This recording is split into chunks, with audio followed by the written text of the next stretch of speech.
तो गाइस इस वीडियो में हम लोग बात करने वाले हैं डब्ल्यूडब्ल्यूई के सऊदी अरेबिया पेपर के बारे में, जो कि अगला होने वाला है क्राउन जूल। और गाइस ये आपको देखने को मिलेगा कल, और कल से मेरा मतलब है कल आपको ये शाम को रात को देखने को मिलेगा। और सऊदी अरेबिया के पेपर की अच्छी बात ये होती है कि इसके लिए हमको सुबह सुबह नहीं उठना पड़ता। मतलब हम इंडिया, पाकिस्तान, आस पड़ोस की कंट्रीज के लिए हमको ये रात को जो आराम से डिनर के आसपास हमको एंजॉय कर सकते हैं। इंडिया की टाइमिंग के हिसाब से 8:30 साढ़े 9 बजे के आसपास जो है किक ऑफ और इसका मेन शो शुरू हो जाएगा। और गाइस जब सऊदी अरेबिया के पेपर व्यू चल रहे होते हैं ना, तो कम्युनिटी टैब के ऊपर मैं एक्टिव रहता हूँ और आपको कम्युनिटी टैब के ऊपर लगातार पोस्ट भी देखने को मिलती है। तो जब पेपर व्यू चल रहा होगा तो आप चैनल के साथ एक्टिव रहना, आपको लगातार जो है पोस्ट देखने को मिलेंगे। और ये भी आप लोग मुझे कमेंट करके बताओ कि क्या मुझे पेपर व्यू खत्म होने के बाद रात में ही वीडियो डालनी चाहिए। मेरे ख्याल से 1 डेढ़ 2 बजे के आसपास पेपर व्यू अगर खत्म होगा तो क्या उसी टाइम पर आपको वीडियो चाहिए या फिर कैसे सुबह चाहिए, ये भी आप मुझे बता सकते हो। लेकिन इस वीडियो के अंदर हम लोग बात करने वाले हैं सारे मैचेस के बारे में जो कि होंगे इस पेपर व्यू के अंदर। और भाई काफी तगड़े तगड़े बड़े बड़े मैचेस हैं और सरप्राइजेस एक्सपेक्टेड हैं, कुछ शॉकर्स एक्सपेक्टेड हैं। तो सारे मैचेस के बारे में बात करेंगे और क्या होंगे इन मैचेस के रिजल्ट्स, मतलब कि my result predictions for crown joule 2021। तो गाइस ये वीडियो काफी ज्यादा इंटरेस्टिंग होगी, इसे लास्ट तक जरूर देखिए। Okay. Hello chatters, my name is Rohit and you are watching Wrestle Chatter. सबसे पहले मैच की बात करते हैं जो कि गाइस हमको देखने को मिलेगा एज वर्सेस सेथ रॉलिंस के बीच में। और ये कोई नॉर्मल मैच नहीं होने वाला, बल्कि ये होगा हेल इन अ सेल मैच। और गाइस ये मैच मेरे ख्याल से कार्ड के ऊपर one of the most unpredictable matches में से एक है। इस मैच में मेरा दिमाग घूम गया भाई, जब मैंने सोचा कि किसको विनर मैं पिक करूं। क्या मुझे एज को पिक करना चाहिए क्योंकि एज की रिस्पेक्ट की बात आ गई है, या फिर मेरे को सेथ रॉलिंस को पिक करना चाहिए जो कि फ्यूचर में एक बड़ा स्टार बनाने के हिसाब से, ऊपर से हेल इन अ सेल वाली स्टिपुलेशन है जिस मैच को जीतकर दोनों सुपरस्टार को अपने आप को प्रूव करना है। क्योंकि स्टेक्स भाई इस मैच के अंदर काफी हाई हैं। सेथ रॉलिंस को एज का लाइट वर्जन नहीं है, वो इस बात को प्रूव करना है, एज को प्रूव करना है कि भाई मैं तेरे से बेटर रहा हूं, मेरा करियर तेरे से बढ़िया रहा है। मतलब यार ये मैच में मेरे को तो समझ नहीं आ रहा है डब्ल्यूडब्ल्यूई करने क्या वाली है। बीच का रास्ता यहां पर डब्ल्यूडब्ल्यूई के पास निकालने का कोई ऑप्शन नहीं, क्योंकि ऑलरेडी इनके बीच काफी मैचेस हो गए हैं, तो ये बीच का रास्ता निकालने वाला ऑप्शन बचा नहीं है। तो भाई सही में मेरा तो यार दिमाग खराब हो गया। मेरे ख्याल से कोई भी इस मैच को जीत सकता है, लेकिन क्योंकि मुझे यहाँ पर कोई एक विनर पिक करना है, मेरे ख्याल से कोई भी इस मैच को जीत सकता है, लेकिन क्योंकि मुझे एक विनर यहाँ पर पिक करना है, तो मेरे ख्याल से मैं यहाँ पर रिस्पेक्ट को, थोड़ी सी एज को, थोड़े से एक्सपीरियंस को ज्यादा प्रायोरिटी दूंगा। इसलिए यहाँ पर जो मेरी प्रेडिक्शन है वो रहने वाली है एज के लिए। मेरे ख्याल से एज भी यहां पर जीत सकते हैं, लेकिन क्योंकि मुझे एक नाम यहां पर लेना है तो मैं एज का यहां पर नाम लूंगा। हो सकता है मैं गलत भी हो जाऊं, लेकिन यहां पर मेरी प्रेडिक्शन एज के लिए रहने वाली है। लेकिन एक प्रेडिक्शन जो मेरी सही रहेगी, हो सकता है सबसे ज्यादा अगर हमको कोई मैच क्राउन जूल से एंटरटेन करे तो शायद ये बन सकता है आपका मैच ऑफ द नाइट। अगले मैच की तरफ गाइस हम लोग चलते तो हमको देखने को मिलेगा क्वींस क्राउन का फाइनल मैच जेलिना वेगा वर्सेस डूड्रॉप के बीच में। पता नहीं क्यों विमेंस डिवीजन से एक नाम जो कि मुझे सबसे ज्यादा एंटरटेन कर रहा है इस समय, वो कोई और नहीं बल्कि डूड्रॉप है। और मुझे भी ऐसा लग रहा है कि शायद डूड्रॉप इस मैच को जीत सकती हैं। अगर कोई एक रीजन है जो कि जेलिना वेगा को ये वाला मैच जितवा सकता, तो वो सिर्फ ये है कि जेलिना वेगा फायर हो गई थी, वो दोबारा से डब्ल्यूडब्ल्यूई में आ गई, तो कोई ना कोई ऐसा एंगल बैठा के डब्ल्यूडब्ल्यूई शायद जेलिना वेगा को पुश करने की वजह से जिता सकती है। इसके अलावा मुझे दूसरा कोई रीजन नहीं लगता। तो मेरी प्रेडिक्शन यहां पर रहेगी डूड्रॉप के लिए कि वो यहां पर जेलिना वेगा को हरा देंगी और बन जाएंगी क्वींस क्राउन को जीतने वाली महिला बन जाएंगी यहां पर वो। और डूड्रॉप को ऐसे खुश होते हुए देखे मुझे भी खुशी होगी। अब लेट्स सी डब्ल्यूडब्ल्यूई क्या करती है नहीं, लेकिन मेरी प्रेडिक्शन रहने वाली है डूड्रॉप के लिए। इसके बाद गाइस हमको अगला मैच देखने को मिलेगा रॉ टैग टीम चैंपियनशिप्स के लिए, जो कि होने वाला है RK bro versus AJ Styles and Omos के बीच में। अब इस मैच से देखो ये मेरे ख्याल से थोड़ा सा प्रेडिक्टेबल मैच है, क्योंकि आरके ब्रो यानी कि रैंडी ओर्टन और रिडल के पास से चैंपियनशिप लेने का कोई मतलब बनता नहीं है। एजे स्टाइल्स एंड ऑमस, मैं कहता हूं कि एजे स्टाइल्स को पुश करना चाहिए, लेकिन इसका मतलब ये नहीं कि उनको चैंपियनशिप्स दे देनी चाहिए, क्योंकि चैंपियनशिप्स देने का मतलब एजे स्टाइल्स का टैग टीम डिवीजन में और ज्यादा रुकना, और एजे स्टाइल्स का टैग टीम डिवीजन में रुकना ये एक ऐसी चीज है जो कि मैं फिलहाल होते हुए देखना नहीं चाहता हूं। तो देखो यहां पर मैच भले ही अच्छा डिलीवर कर सकते हैं, थोड़ी बहुत टेंशन क्रिएट हो जाएगी कि ऐसा लगेगा कि चैंपियनशिप लूटने वाली है एजे स्टाइल्स, मतलब एजे स्टाइल्स चैंपियनशिप लूटने वाले हैं और ऑमस मिलके। लेकिन फिर भी जो भी है मैच थोड़ा सा मुझे फिलर टाइप का ही लग रहा है, लेकिन फिर भी जो भी है एजे स्टाइल्स यहां पर नहीं जीतेंगे और ऑमस। और मेरी प्रेडिक्शन यहां पर रहने वाली है रैंडी ओर्टन और रिडल के लिए। हालांकि ये मैच काफी एंटरटेनिंग हो सकता है। इसके बाद गाइस अगला मैच आता है local boy Mansoor versus Mustafa Ali के बीच में। और ये मैच मेरे ख्याल से शो के ऊपर सबसे ही ज्यादा प्रेडिक्टेबल है, क्योंकि आपको पता है मंसूर जब क्राउन जूल के ऊपर या फिर सऊदी अरेबिया के पेपर व्यू के अंदर कंपीट कर रहे हैं, तो फिर यहां पर क्या ही चांस है कि जो मंसूर है वो इस मैच को हारेंगे। मंसूर इस मैच को नहीं हारेंगे, और हार गए ना तो भाई मैं मान ही नहीं सकता हार जाएंगे। मतलब अगर हार गए ना तो ये जो मूछें हैं ना मेरी इतनी बड़ी बड़ी, पूरी मूछें उड़वा लूंगा मैं अपनी। मतलब समझ रहे हो ना, मूछे उड़वा लूंगा पूरी। तो खैर इतना यहाँ पर मंसूर के इस मैच को हारने का चांस है, मूछे क्या उड़वाऊंगा मैं अपनी।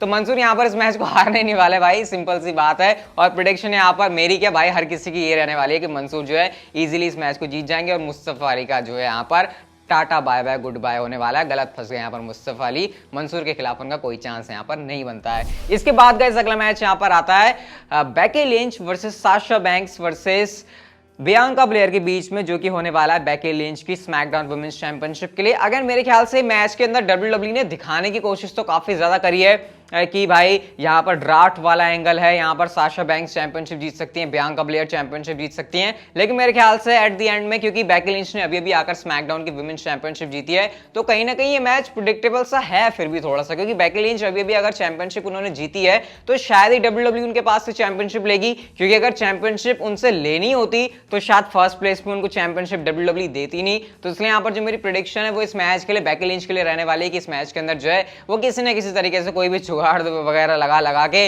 इस मैच में जो है चैंपियनशिप को रिटेन करी जाएंगी। और वैसे भी उनके ऊपर पिनफॉल लिया था ना इससे पहले स्मैकडाउन के एपिसोड में, तो वैसे भी उनको थोड़ा सा वीक दिखा दिया, तो भाई पेपर व्यू के अंदर मुझे लगता है उनको स्ट्रॉन्ग दिखाएंगे और इस मैच के अंदर जो है वो अपनी चैंपियनशिप को रिटेन कर जाएंगी। इसके बाद गाइस अगला मैच आता है किंग ऑफ द रिंग का टूर्नामेंट का final match, Finn Balor versus Xavier Woods के बीच में। अभी फिलहाल जो हमारे फिन बैलर है वो है प्रिंस, लेकिन प्रिंस से अब उनका लेवल बढ़ने वाला है मेरे ख्याल से क्राउन जूल पेपर व्यू के अंदर एक लेवल आगे, क्योंकि वो बनने वाले हैं किंग। और मेरी प्रेडिक्शन यहाँ पर आप लोग समझ ही गए होंगे, फिन बैलर के लिए रहने वाली है। ज़ेवियर वुड्स के लिए मुझे लगता है एक ही बड़ा मूवमेंट हो सकता था अगर फिन बैलर जैसा बंदा सामने नहीं होता, क्योंकि यार देखो कोफी किंगस्टन डब्ल्यूडब्ल्यू चैंपियन बन गए, इससे पहले बिगी बन गए, लेकिन ज़ेवियर वुड्स हमेशा अंडररेटेड ही रहे हैं। तो यहाँ पर ज़ेवियर वुड्स को चैंपियनशिप नहीं दे रहे, तो यार टूर्नामेंट जरूर जिता सकते थे। लेकिन यार दिक्कत ये हो गई ना, तुम्हारे सामने फिन बैलर आ गए, और मेरे ख्याल से फिन बैलर ये वाली अपॉर्चुनिटी ज्यादा डिजर्व करते हैं, क्योंकि यार उनका लेवल भी तो तुमको ऊपर रखना है ना। तो मेरे ख्याल से ज़ेवियर वुड्स के पास अच्छा मौका जरूर था, लेकिन फिन बैलर सामने आ गए, इसलिए थोड़ी सी दिक्कत हो गई। तो मेरी प्रेडिक्शन यहाँ पर फिन बैलर की रहेगी। हालांकि अगर ज़ेवियर वुड्स वाला मैच जीत गए ना किसी भी तरीके से, तो मैं शॉक हो जाऊंगा और मेरे लिए ये बड़ा सरप्राइजिंग मूवमेंट रहेगा। लेकिन प्रेडिक्शन की बात करें तो फिन बैलर मेरे ख्याल से नए किंग बनने वाले हैं आपके डब्ल्यूडब्ल्यू के अंदर। इसके बाद गाइस अगला मैच आता है डब्ल्यूडब्ल्यू चैंपियनशिप के लिए बिगी वर्सेस ड्रू मैकिंटायर के बीच में, और इस पेपर व्यू के one of the most predictable matches में से ये एक होने वाला है, क्योंकि आपको पता है बिगी ने अभी डब्ल्यूडब्ल्यू चैंपियनशिप को जीता है, और क्योंकि डब्ल्यूडब्ल्यू को क्राउन जूल के लिए एक डब्ल्यूडब्ल्यू चैंपियनशिप का मैच चाहिए था किसी भी तरीके से, तो डब्ल्यूडब्ल्यू ने सिर्फ इसी वजह से इस मैच को ये करवाया है। ड्रू मैकिंटायर को अपॉर्चुनिटी चाहिए थी डब्ल्यूडब्ल्यू चैंपियनशिप के लिए, और उनको कहा गया था कि भाई जब तक लैशली चैंपियन है तब तक तुम्हें तो चैंपियनशिप के लिए मौका मिलेगा नहीं। तो इसलिए डब्ल्यूडब्ल्यू ने क्या किया, जब लैशली के पास चैंपियनशिप गई तो सीधा ड्रू मैकिंटायर को यहां पर चेप दिया। लेकिन आपको भी पता है कोई चांस बनता नहीं है यहां पर ड्रू मैकिंटायर के चैंपियनशिप जीतने का, और चांस बनना भी नहीं चाहिए, क्योंकि बिगी ने अभी तो चैंपियनशिप जीती है, तो चैंपियनशिप अभी लूट के फायदा नहीं है। लेकिन ये बात सुन लो, बहुत ही ज्यादा हार्ड हिटिंग ये मैच होने वाला है। हो सकता है जो मैच आप सोच रहे हो ना सबसे ज्यादा फिजिकल होगा, शायद उससे ज्यादा ये वाला मैच फिजिकल हो जाए, क्योंकि बिगी और ड्रू मैकिंटायर जैसे हैवीवेट्स इस मैच के अंदर लड़ने वाले हैं। तो ये मैच, ये चीज आप इस मैच से एक्सपेक्ट कर सकते हो। बाकी रिजल्ट प्रेडिक्टेबल है, बिगी इस मैच के अंदर जो है कोई भी तरीका निकालेंगे और डेफिनेटली वो ड्रू मैकिंटायर को इस मैच में हराकर अपनी डब्ल्यूडब्ल्यू चैंपियनशिप को रिटेन कर लेंगे। इसके बाद गाइस अगला मैच आता है नो होल्ड्स बार्ड मैच, जिससे स्टिपुलेशन लगाने की वजह से एक्सपेक्टेशन बढ़ गई है गोल्डबर्ग वर्सेस बॉबी लैशली के बीच में। सबसे ज्यादा पूरे पेपर व्यू के अंदर पर्सनल मैच अगर कोई है तो वो यही मैच है, एज वर्सेस सेथ रॉलिंस से ज्यादा मैं इसको ऊपर रखूंगा, क्योंकि गोल्डबर्ग के बेटे के साथ जो पंगा कर लिया ना बॉबी लैशली ने, और जो हमने रॉ के एपिसोड में नो होल्ड्स बार्ड वाला इंटरव्यू देखा था, उसके बाद से मुझे लगता है इस मैच की जो इंटेंसिटी है वो और भी ज्यादा बढ़ गई है।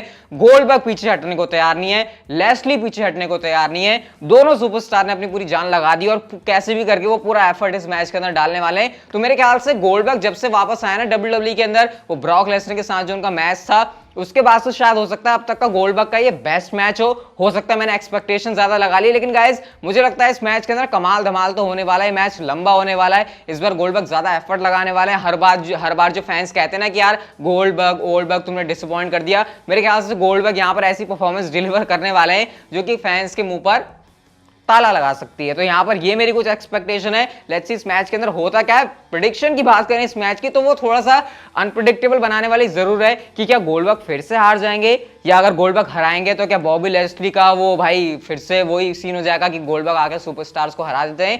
खैर वो फैंस को बोलना होगा तो वो फिर से बोलेंगे, लेकिन मुझे लगता है कि शायद फिर से बॉबी लेस्ली गोल्डबर्ग को हरा सकते हैं, क्योंकि सेंस यहाँ पर कोई बनेगा नहीं। गोल्डबर्ग अपने बेटे का बदला लेने आएंगे तो ऐसा हो सकता है कि गोल्डबर्ग तोड़ फोड़ दें बॉबी लेस्ली को, और इसके बाद बॉबी लेस्ली जब जीतने की बात हो तो मैच को जीत जाए, मतलब अपना बदला भी ले लें गोल्डबर्ग मार मार के लेस्ली को, लेकिन विनर की बात हो तो लेस्ली मैच को जीत जाए। ऐसा WWE कुछ मैच को कर सकती है, हालांकि अनप्रेडिक्टेबल है। अगेन यहाँ पर विनर पिक करना मुश्किल है, लेकिन मैं जाऊंगा लेस्ली के साथ, किसी भी तरीके से कोई वो तरीका निकालेंगे और लेस्ली यहाँ पर मेरी पिक रहने वाले हैं। हालांकि इस मैच में मैं गलत भी जरूर हो सकता हूं। और गाइस बात करते हैं शो के सबसे बड़े मैच की, जो कि होने वाला है यूनिवर्सल चैंपियनशिप के लिए Roman Reigns versus Brock Lesnar के बीच में। भाई साहब इस मैच में विनर कौन होगा, इसमें माथापच्ची करने में दिमाग खराब हो गया।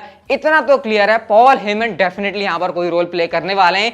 ये बात तो पूरी तरीके से कंफर्म ही है, क्योंकि हमने ये सोचा पहले एक्सट्रीम रूल्स के अंदर होगा, उससे पहले सोचा कि समर स्लैम के अंदर हमको ऑलरेडी इसका टीज मिल गया था। तो इतना तो कंफर्म है जिस तरीके से पॉल हेमन को प्ले किया गया है यहाँ पर, डेफिनेटली यहाँ पर उनका रोल होने वाला है। और मैंने आपको बताया नहीं था, एक्सक्लूसिव स्पॉइलर जिस तरीके से पॉल हेमन ने दिया था।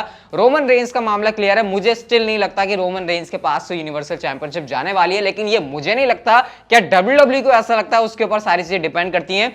मेरी प्रेडिक्शन तो देखो रोमन रेंस के लिए रहने वाली है कि कुछ भी करके भाई रोमन रेंस यूनिवर्सल चैंपियनशिप इस मैच से रिटेन करके जाने वाले हैं। लेकिन गाइस इस मैच से आप लोग शॉकर एक्सपेक्ट कर सकते हो। मैच में अगर WWE सिंपल तरीके से जाए तो रोमन रेंस को प्रेडिक्ट कर रहा हूं, लेकिन मैं पूरा एक्सपेक्ट करता हूं इस मैच से कि WWE शॉकर पुल कर सकती है और ब्रॉक लेसनर को यूनिवर्सल चैंपियनशिप जितवा सकती है, अगर WWE ने अभी से पॉल हेमन का टर्न करने वाला एंगल इस मैच में प्लान कर दिया। क्योंकि अगर वो चीज हो गई तो भाई क्राउन जूल के अंदर ब्रॉक लेसनर आपको यूनिवर्सल चैंपियन बन जाएंगे। लेकिन क्योंकि मुझे ऐसा लगता है WWE के थोड़े और लॉन्ग टर्म में रोमन रेंस को यूनिवर्सल चैंपियन बनाए रखने के प्लान्स हैं, सिर्फ इसी वजह से मैं रोमन रेंस को यहाँ पर विनर प्रिडिक्ट करने के लिए जो अपनी पिक रख रहा हूं, वरना मैं जाता ब्रॉक लेसनर के साथ। हालांकि मेरे सोचने से नहीं होता, अगर शॉकर पुल करने का प्लान हुआ तो गाइस ब्रॉक लेसनर आपको यूनिवर्सल चैंपियन शो से देखने को मिलेंगे। हालांकि मेरी पिक होने वाले रोमन रेंस। अब आपकी क्या प्रेडिक्शन है आप लोग मुझे बता सकते हो कॉमेंट सेक्शन में। ये वाली वीडियो गाइस अगर आपको अच्छी लगी तो आप लोग इसे कर दो लाइक, चैनल को आप लोग कर लो सब्सक्राइब और नोटिफिकेशन बेल को ऑन,